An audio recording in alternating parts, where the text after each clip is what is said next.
Hello, everyone, and welcome back to Real Time, where we talk about the movies we like. And the ones we don't. I'm Tyler, And I'm Molly. and following up what we were talking about last time, we're going to be talking about the new addition to the Monsterverse, Godzilla X Kong, The New Kingdom, The New Empire.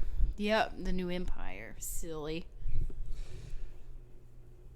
Returning from Godzilla vs. Kong, we have Rebecca Hall as Eileen Andrews, and Tyree Henry as Bernie Hayes, and Kaylee Hoddle as Gia. Oh, and I didn't mention the name of Gia's people from Kong Skull Island because I forgot what they were called, but they are the Iwi. Iwi. Sounds like kiwi. But without the K. Yes. Also, coming in this one, we have Dan Stevens as Trapper. He's a sort of kaiju vet, and actually he's pretty fun. But yeah, he's a pretty fun character. These are basically all our main players in this one, actually. Yeah, not too many characters this time around. Yeah, I mean, we get some here and there, but they all end up dying in one way or another, and some pretty fun ways. Some ways we don't even get to see because they're just flat out off screen. Yeah. Mm-hmm. So, Godzilla X Kong, the sequel to 2021's Godzilla vs. Kong. What did you think of this movie? Well, there were a lot of fights between Kong and the other apes and Godzilla. Lots of fights. So if you're into that, I think there's a lot that you would enjoy. Again, though, I didn't really care about the people, which I feel like has been the past few movies of Godzilla. Yeah. Yeah, I agree. Dr. Andrews and Bernie, they're likable enough, but I can't say I'm the biggest fan of them. Gia's story and what she's doing is okay. I liked her about as much as I did in the last movie, which is well enough. And Trapper, he's a pretty fun character. He has a lot more personality than some of the other Monsterverse protagonists, like Ford Brody or Tom Hiddleston in Kong Skull Island, or Alexander Skarsgård in Godzilla vs. Kong. So on that front, yeah, he's serviceable, but he's not a particularly deep or very dynamic character, which isn't completely needed in a movie like this, but he works well enough. Yeah, I think so. Well enough. I mean, the key thing here is personality. He has one. Yeah. Because let's be honest, some of the characters are a little dry, Flat. drab. I don't know what Flat word. characters. Maybe flat. Okay, we'll use that. Not much in the way of character arcs for some of these characters, but and others like Serizawa or Joe Brody, we have some interesting character moments, as well as Colonel Packard in Skull Island. Yeah, some of them are interesting, but I do think these movies have a problem with characters that are just kind of there. Yeah, that seems to be a problem with Godzilla movies and really kaiju movies in general. Mm-hmm. They know, the filmmakers know we're not really here for the characters, so they just make them likable enough to where we don't want them to die, but we're all here for the monsters. Yeah, let's not kid ourselves. We've come to watch Godzilla and Kong, not the humans. Now, granted, some filmmakers they shake it up every once in a while and give us some actually interesting human characters, like we just saw in Godzilla -1. I am constantly bringing this movie up when it comes to these Monsterverse movies. I hate that I have to do that. I mean, I guess I don't have to do that, but I hate that I am doing it because it's just because one movie does some aspect exceptionally well doesn't mean that other movies should really be compared negatively to it, I think. Even though that's exactly what I'm doing. Yeah, I was about to say, I think that's what you're doing, but okay. That is exactly what I'm doing, and I hate that I am doing it. Mm-hmm. Am I going to stop? Probably not, because that's just how it happens. Because we see something like Godzilla -1, and it leads us to maybe expect more from other movies. Yeah, because I agree with you. Godzilla minus one did have human characters that I actually cared about, so that was interesting. And more than that, it had human characters that I cared about more than Godzilla. Yeah, that's a first right there. I think maybe for me at least. Okay, yeah, because well, maybe it is because there's movies where I cared equally for Godzilla and the human characters, like the original or Shin. But this is probably the first where I actively wanted the humans to win over Godzilla. We shouldn't be talking about minus one. This is about Godzilla X Kong. Yeah. Let's get back on track. All right. Did we finish going over the cast? Yes, we did. Okay.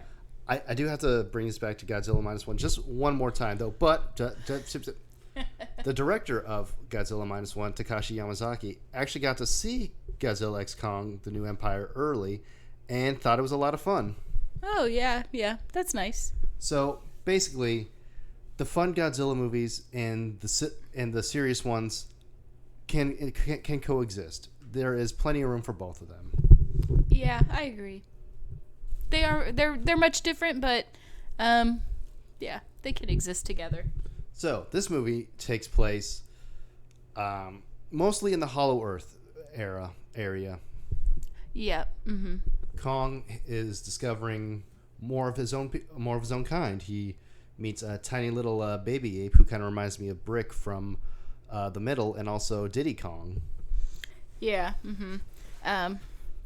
Yeah, I could kind of see where you're coming from with Brick from the middle, but a very interesting description. Yeah. And Kong discovers that there's an evil ape king ruling over others of his kind called the Scar King. Now, thousands of years ago, all these other big apes were pushed down into the Hollow Earth by Godzilla, of course. Of course. And now the Scar King is trying to use his this monster he has on a leash, Shimo, who is basically the alpha dragons from How to Train Your Dragon 2, because how it shoots ice everywhere, to rule over the surface world. Yeah, he controls it by like some sort of crystal. Yeah, I don't really know what it is. Like he points it and it hurts Shimo. Fine, whatever. Somehow, yeah. And Godzilla this whole time is defeating kaiju who are also stepping out of line. It's his job as the alpha up top to keep them in line, and so that he can also gain their power, which he does that with another Titan in the Arctic Circle, where he can also absorb more sun radiation because that's how he powers up. And so we get a really cool pink form from Godzilla. It's like he's creating his own Barbenheimer. Yeah, a pink destructive thing barreling through the world. And at a certain point, Kong has to team up with Godzilla. We do get another fight between them. We get a rematch of them in Egypt among the pyramids. And it's kind of evenly matched, given how Kong has this new metal prosthetic hand attached to his own because he got really bad frostbite from Shimo. And it's kind of it goes back and forth. At one point, Kong is smacking Godzilla around, and then when Godzilla tries to use his Super Saiyan Rose atomic breath to get Kong to back off or to back down, Kong has to go running, and essentially Kong gets his butt saved by Mothra coming in, who honestly I'm really glad to see her again. Yeah, Mothra stops him from fighting. She goes up to Godzilla and is like, "Yo, what are you doing? Kong needs your help, man." And Mothra, we find out, is also a deity of the Iwi people who, last we heard, all of them on Skull Island had been wiped out by the storms that were eroding the island, and Gia was the last one of their kind. But we see a lot more of them in the Hollow Earth. Yeah. they were hiding away in this uncharted area, just kind of living their life, doing their thing. Yeah, and there's this prophecy that says that an Iwi person from Skull Island is going to come to awaken Mothra, and that's what she is. That's what she does. Yep. Yeah. So that's kind of cool, I guess. They don't talk or anything. They just kind of like think at each other. They communicate telepathically. Yeah, they think at each other. Speaking of not really talking, something I really liked in this movie was how Godzilla and Kong, like, they have clearly defined personalities, and they get more moments to really show that off in this movie than they did in the other ones. Yeah, there's lots more focus. I mean, it's mainly on Kong, but there is still more focus on Godzilla than usual, it seems. Yeah, and at two different points in this movie, he just curls up and takes a nap in the Roman Colosseum. Like, what is the Italian military going to do? Absolutely nothing. They just had to leave him there. Yeah. And I think that's what he does at the end of the movie, doesn't he? He goes back to the Colosseum to take a nap. Kind of funny. It must be a cozy place. Must be. But I just love the nice little moments where we can tell what they're thinking, and we don't even need them to say any words at all. Yeah. Mhm. Yeah, it's kind of nice. Yeah, and our new villain, the Scar King, he's well, I didn't really like him, but in the way that I think we're supposed to not like him. Yeah. He's mean. Yeah, he's just this big old mean tyrant, treating these other little monkeys bad. Mm-hmm. Apes, but yes. Whatever. Yeah, he's the big meanie. He's got these. He's got these big old long arms. He's kind of look like Lanky Kong. Mm-hmm. He's kind of red too. I don't know if he's supposed to be an orangutan or if he's just a red ape thing. I don't know. Well, we got the virgin orangutans like Scar King, whatever, and we have the Chadley gorillas that are Kong. Yeah. Yeah, I guess. Some of them also kind of look like just big chimpanzees. I don't really know what they're supposed to be, or I don't know. I guess they're just big apes. Maybe they're just big old monkeys. Apes. Whatever. And his attack titan Shimo is. We don't really get a lot from her. We could definitely tell that she's, being kept under duress, because as soon as the little brick monkey over there breaks the crystal, she almost immediately turns on the Scar King. Godzilla she basically convinces her to get in the fight against him, and she just freezes him like he was Han Solo in carbonite. Yeah, which, I mean, we can't blame her because, if you were being controlled by somebody and then all of a sudden they don't control you anymore, you'd probably go after them as well. And then later at the end of the movie, we see that Kong takes over as ruler of the Hollow Earth apes, and things are probably going to be a little bit better for them, given that he's not, a complete douche nozzle. Yeah, they can live nicely. They can get out of that lava area, I guess. That doesn't seem very pleasant to be in. Yeah, I'm not sure why they're down there. Yeah, I don't really know what they were doing. Yeah, like, bro, just go up to the upper area of Hollow Earth. It's fine. Yeah, I never really got why they were down there. Maybe I missed it. I don't know. It doesn't matter. They're fine now. Yeah. So it's kind of a moot point to talk about our favorite characters in this movie, but I'm gonna go into anyways. It was Godzilla. Why not? Yeah, I mean, you can't get better than Godzilla. He's just this big, tough guy.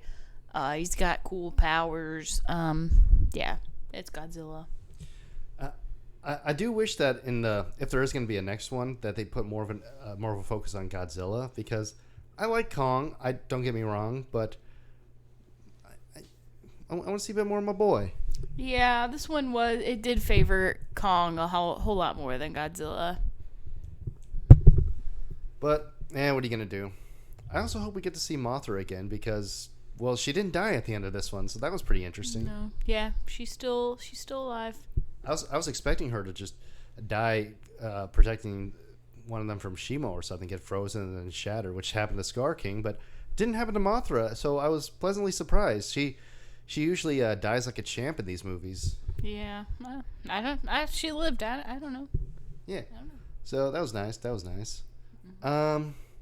Yeah, the future of the Monsterverse, I'm not sure. I hope there is one because I need to see Godzilla vs. Gamera. I think that'd be really nice. Sure, yeah. Mm-hmm. So, yeah, overall, pretty fun movie. I think it might be my least favorite of the Monsterverse so far, though. It's not a bad movie by any means. I thought it was pretty fun, but it just didn't hit me in the same way the others did. Yeah, I see what you mean. I mean, as I've probably said before, these aren't quite my type of movies that I would really watch. Yeah, I mean, it did have lots of fights, so pretty fun. If you're here looking for kaiju action, this is a good movie to watch. If you're here looking for human drama, why are you here? Yeah, these movies aren't for you if you're here for the human characters. So that'll have to do it for us. What are we gonna do next time? Who knows, man. We have the next the latest Ghostbusters movie, so we might have to try to do some of those movies by the time that we say the next one. We can see if we can do it. We'll see. We're also working on going through the Terminator movies, so who knows. Who knows? We're busy people, you know. We got lots of stuff to do. We got to clean our house. We're preparing for a baby. We're doing all sorts of stuff. We're adults, Yeah, it's hard being adults. Yeah. Well, we'll catch you guys next time. See you next time.